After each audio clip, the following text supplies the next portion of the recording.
Warahmatullahi wabarakatuh. Untuk menunjang kegiatan pembelajaran kali ini, coba kalian perhatikan video PPT yang Bu In berikan. Materi yang akan kita pelajari pada pagi ini adalah elastisitas permintaan. Apa pengertian dari elastisitas permintaan? Elastisitas permintaan adalah tingkat perubahan permintaan terhadap barang atau jasa yang diakibatkan adanya perubahan harga barang atau jasa tersebut.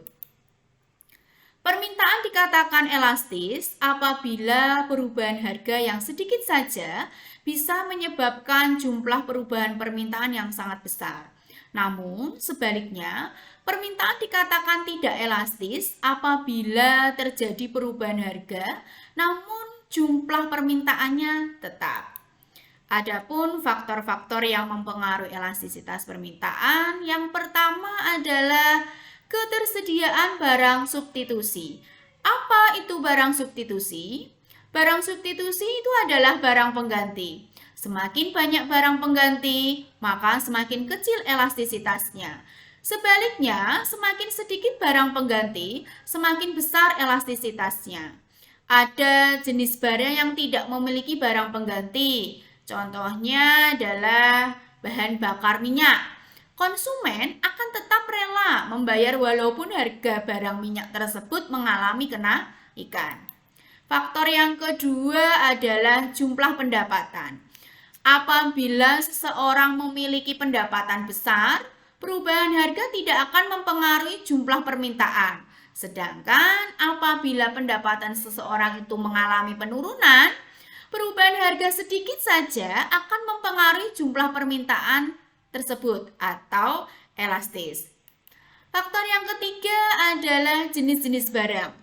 Jenis-jenis barang terdapat barang primer, barang sekunder, barang tersier. Untuk barang primer itu sendiri memiliki elastisitas permintaan kecil. Contoh, barang primer adalah barang kebutuhan pokok. Apabila harganya mengalami perubahan, jumlah permintaan akan mengalami perubahan, tetapi tingkatnya sangat kecil. Seseorang akan tetap melakukan kegiatan permintaan dibandingkan dengan barang sekunder maupun tersier.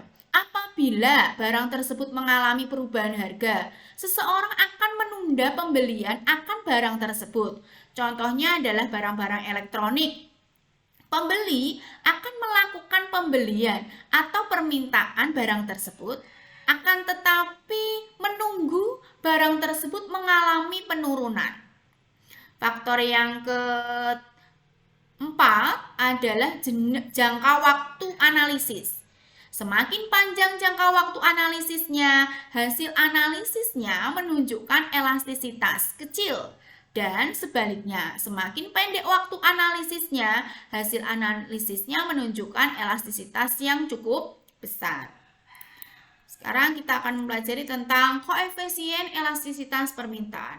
Apa itu arti koefisien elastisitas permintaan? Yaitu adalah merupakan sebuah nilai yang menunjukkan tingkat elastisitas permintaan dimulai dari angka 0 sampai dengan tak terhingga. Untuk rumus elastisitasnya, untuk rumus elastisitas permintaan adalah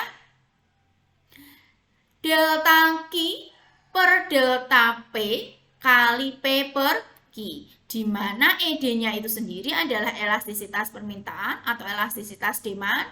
Delta Q adalah perubahan kuantitas yang diminta, delta P adalah perubahan harga, P itu adalah harga, Q adalah jumlah permintaan.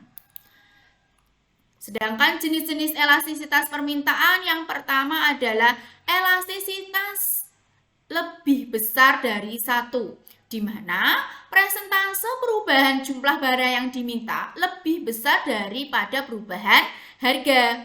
Yang kedua adalah elastisitas permintaan inelastis, yaitu adalah ED kurang dari 1, di mana persentase perubahan jumlah barang yang diminta lebih kecil daripada persentase perubahan harga.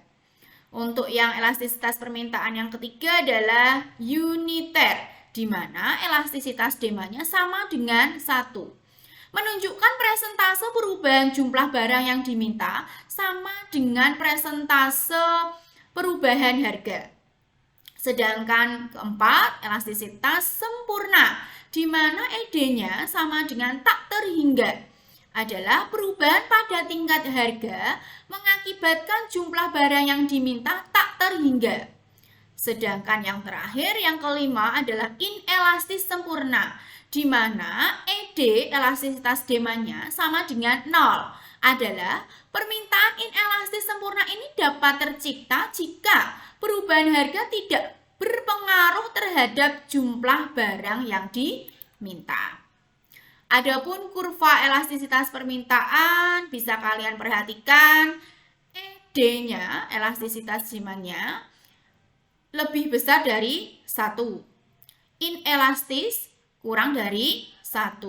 Elastis uniter adalah sama dengan 1. Elastisitas sempurna menunjukkan kurvanya adalah horizontal. Sedangkan inelastis sempurna adalah kurvanya di sini menunjukkan vertikal. Untuk lebih jelasnya kita perhatikan contoh berikut ini.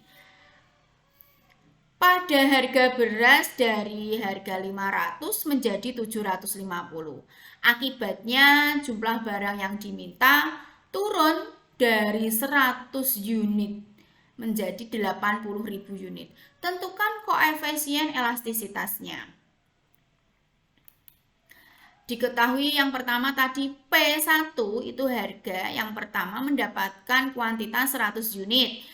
P2 mendapatkan harga 750 mendapatkan 80.000 unit. Tentukan elastisitas demandnya. Diketahui ED-nya adalah delta Q per delta P kali P per Q. Jadi bisa diperoleh dari 80.000 unit dikurangi 100 unit. Mendapatkan min 20.000 unit. Sedangkan delta P adalah P2 dikurangi P1, 750 dikurangi 500, memperoleh 250. Sehingga diperoleh adalah min 20.000 kali 500, 250 kali 100. Jadi memperoleh min 0,4%. Di sini ED-nya adalah kurang dari 1, sehingga menunjukkan inelastis. Oke, itu adalah kegiatan pembelajaran permintaan, ya, elastisitas permintaan. Bisa bermanfaat. Untuk lebih lanjutnya, kita kerjakan LKPD yang Bu In berikan. Oke. Terima kasih. Wassalamualaikum warahmatullahi wabarakatuh.